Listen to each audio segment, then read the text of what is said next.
বিশালৰ লগত মোৰ পাৰ্চনেল সম্পৰ্ক, এটা ঘৰুৱা সম্পৰ্ক। সি মোৰ পাতি লোৱা ভাইটি, এটা সৰু ল'ৰা।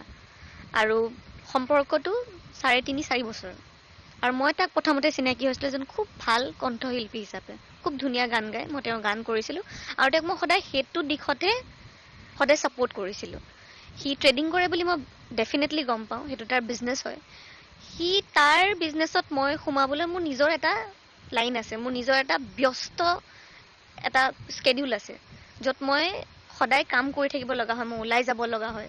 আৰু মই থাকোঁ গুৱাহাটীত, য'ত মোৰ সদায় কাম চলি থাকে। আৰু বিশাল থাকে ডিব্ৰুগড়, সি ইয়াতে কাম কৰে। মই তাৰ ব্যৱসায় বিষয়ে একোৱেই নাজানো, ট্ৰেডিঙৰ বিষয়ে একো নাজানো। মোৰ তাৰ লগত ঘৰুৱা সম্পৰ্ক, আৰু এই ভাইটিকে মোক এতিয়া কিবা বেলেগ ধৰণৰ সম্পৰ্কলৈ লৈ গৈছে। চক মেইনলি বিয়াখনলৈ আহিছোঁ, সি মোক নিজৰ বা পাতিছে। তাৰ ককাইক, ভিনীয়েক। মোৰ ঘৰখন তাৰ ঘৰ। আমি দুটা পৰিয়াল খুব ভালকৈ একেলগে থকা।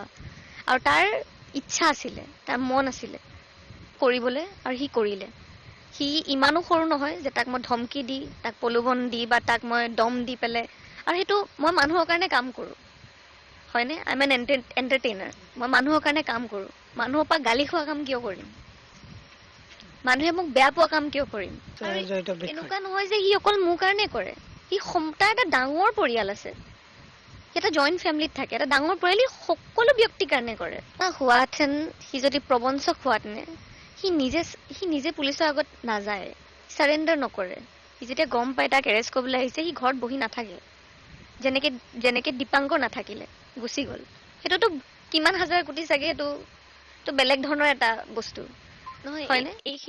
এইখিনি সময়ত তাৰমানে মই ধৈৰ্য ধৰি আছিলোঁ, মই ৰৈ আছিলোঁ অকণমান। মই এইটোৱে ভাবিছিলোঁ যে বস্তুবোৰ অকণমান ঠিক হ'ব, ঠাণ্ডা হ'ব।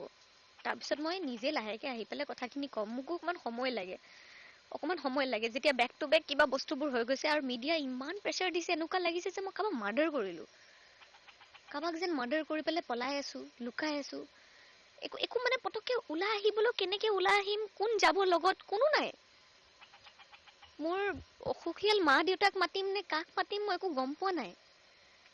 মই সেইটো কাৰণে অসহায় হৈ গৈছিলোঁ। তাৰপিছত মই লাহেকৈ লিগেল টীমত কণ্টেক্ট কৰিলোঁ। আলোক ছাৰে কেছটো চাই আছিলে। তাৰপিছত তেওঁলোকক ক'লোঁ যে মই আৰু নোৱাৰোঁ, মই নোৱাৰিছোঁ, মই এতিয়া ষ্টেটমেণ্ট দিবই লাগিব, মই পুলিচৰ ওচৰত যাবই লাগিব। আৰু সেনেকৈ তেওঁলোকে কথা পাতিলে।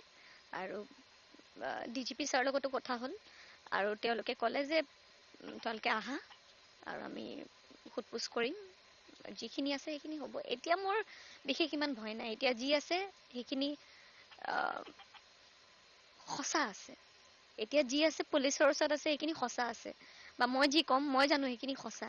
আৰু তাৰ অকল এনেই মুখেৰে সঁচা নহয়, যিখিনি প্ৰুফছ আছে, যিখিনি ট্ৰানজেকশ্যনছ আছে বা যি আছে, সেইখিনি চাগে মিডিয়া আজিলৈকে চায়ে নাচালে, তেওঁলোকৰ প্ৰয়োজনে